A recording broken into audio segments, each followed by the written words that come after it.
Vamos a resolver un problema que combina partes de cinemática con partes de dinámica, porque combina lo que supone el lanzamiento de un proyectil en forma parabólica con un principio de conservación que es el principio de conservación del momento lineal, que gobierna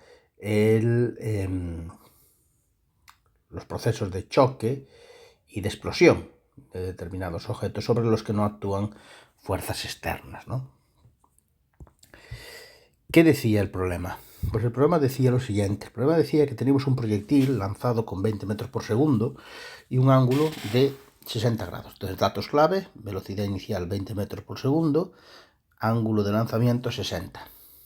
Nos habla también del punto más alto de la trayectoria en el que explota. ¿Vale? Entonces vamos a calcular las características del movimiento de ese proyectil en ese punto, ¿no? Entonces, ¿qué es lo que tenemos aquí? Lo que tenemos aquí es un lanzamiento con las siguientes características. Tenemos una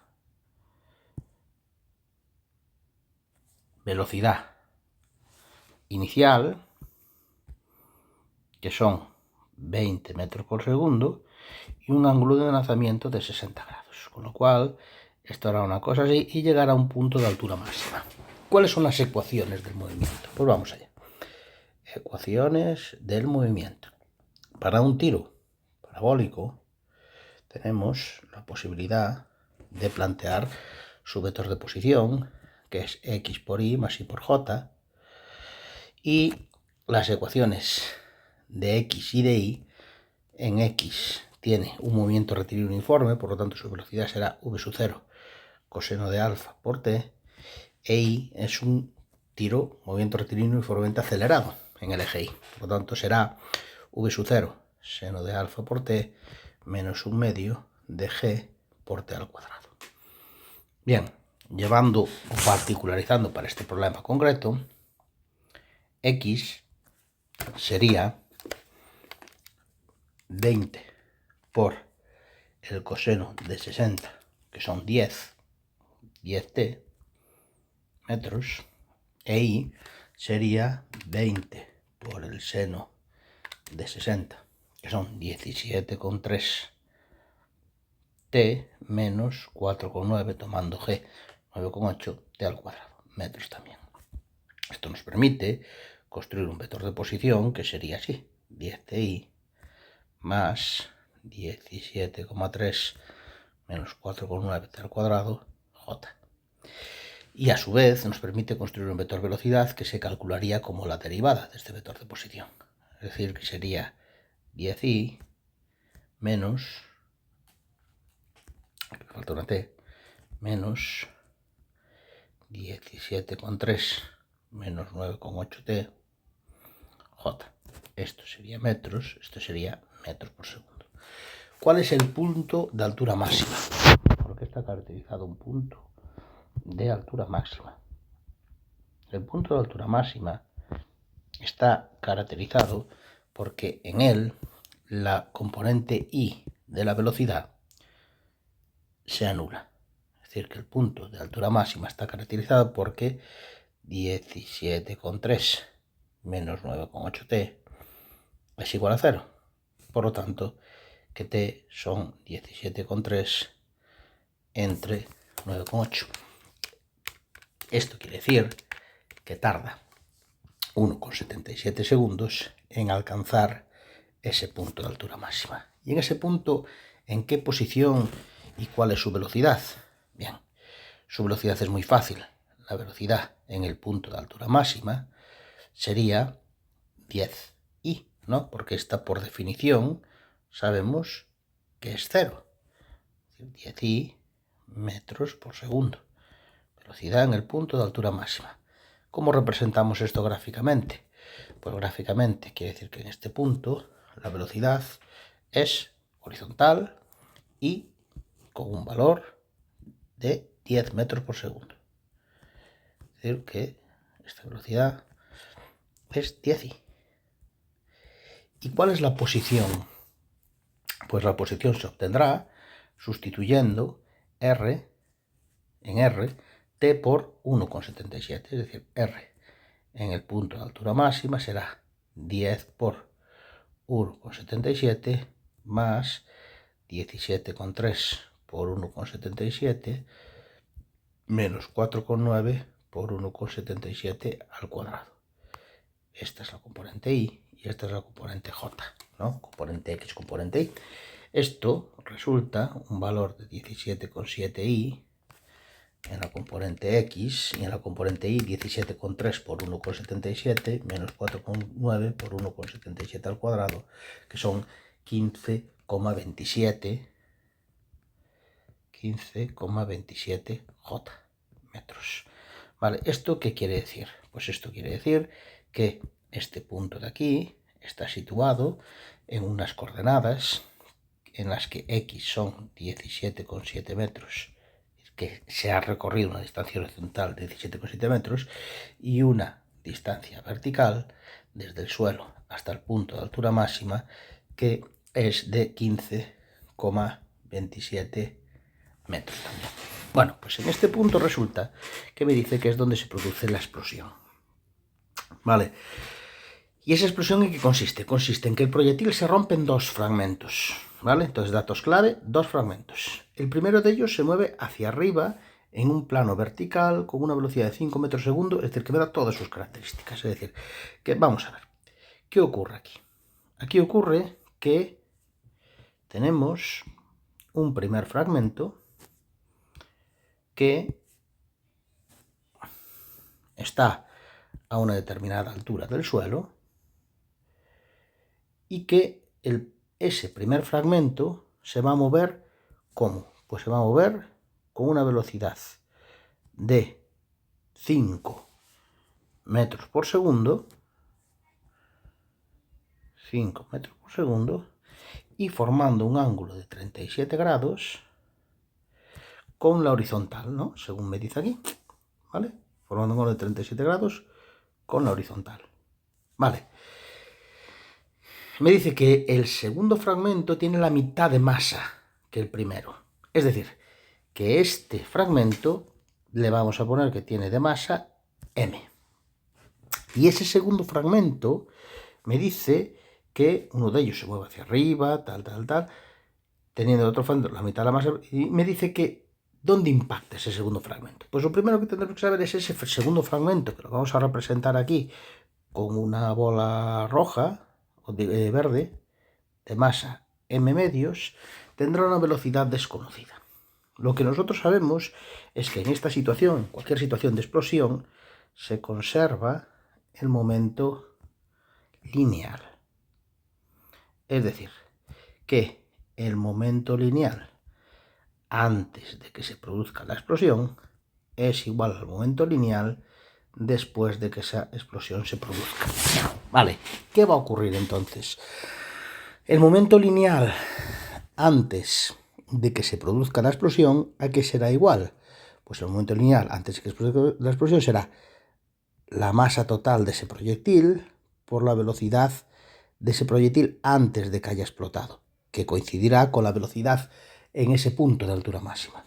Y será igual al momento después, que será la suma de los momentos que tienen cada uno de estos fragmentos. El primer fragmento tendrá m por v1 y el segundo fragmento m por v2. Esta v2 es lo que yo estoy interesado en conocer. La v1 es esta y esta velocidad también la sé. Bien, vamos a despejar v1, v2 de ahí. ¿V2 cómo sería? Bueno, pues primero tengo que m por v2 sería igual. Esta m, fijaros, es m medios, porque es la masa del segundo fragmento, ¿no? Y que me decía que era m medios. Es igual a la suma de las masas, de la masa total del proyectil, por la velocidad de ese proyectil antes de haber explotado, menos m, que es la masa de este primer fragmento, por su velocidad en forma vectorial.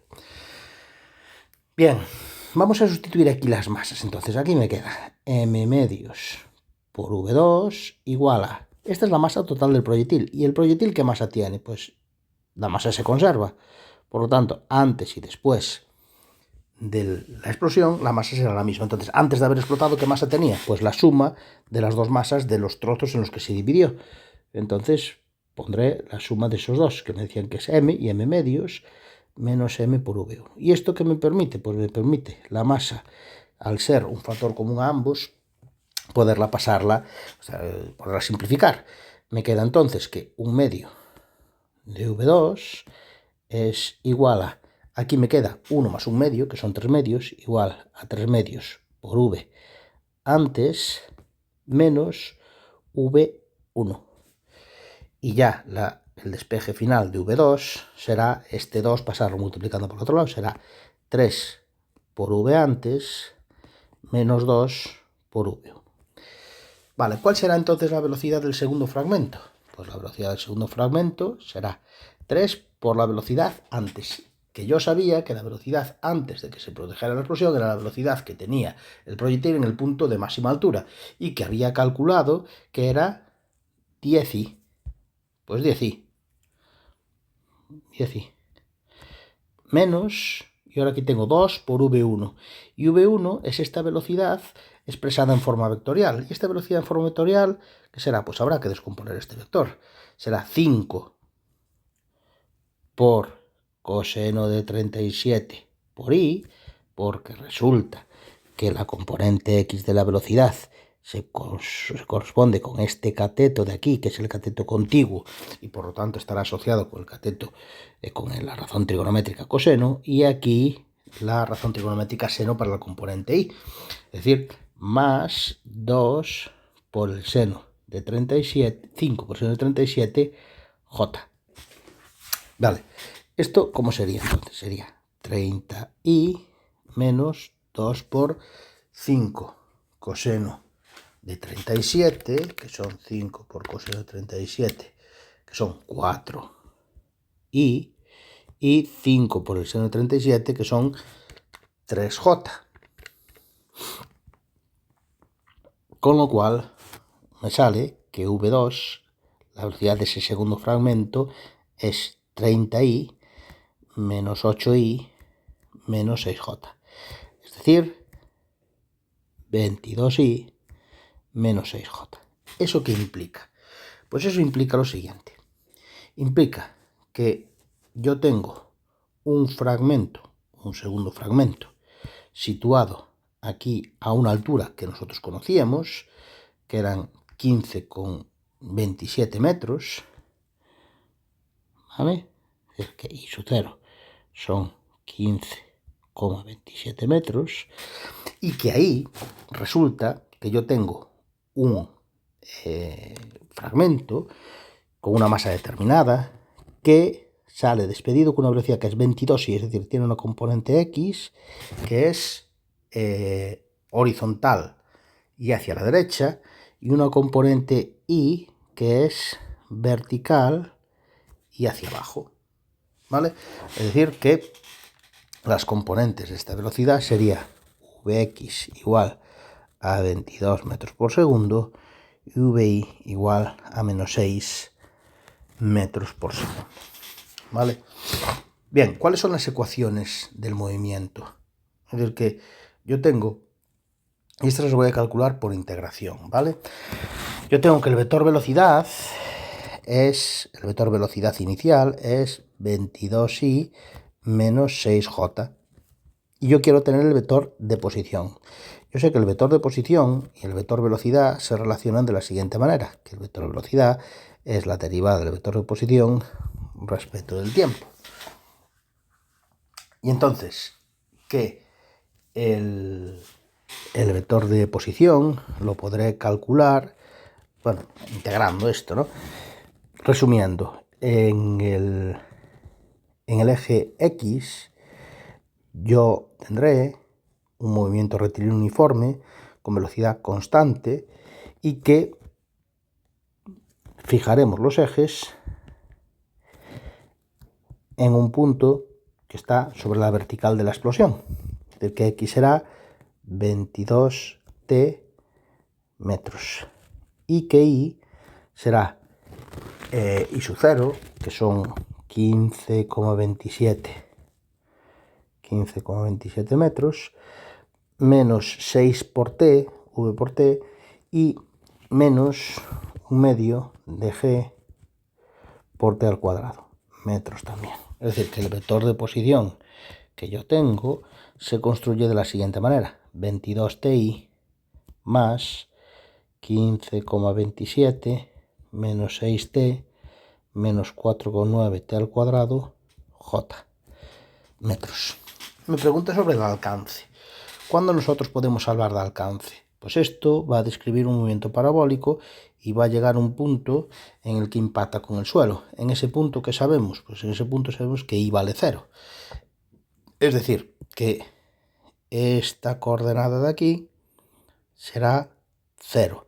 Y de ahí sacaré el tiempo de vuelo de ese fragmento, ¿no? Es decir, yo tendré que plantear primero que 15,27 menos 6t menos 4,9t al cuadrado es igual a 0, lo cual implica que reordenando de nuevo esta ecuación nos queda una cosa de este estilo, que tiene una solución que sacaré aplicando la fórmula para la resolución de ecuaciones de segundo grado, ¿no?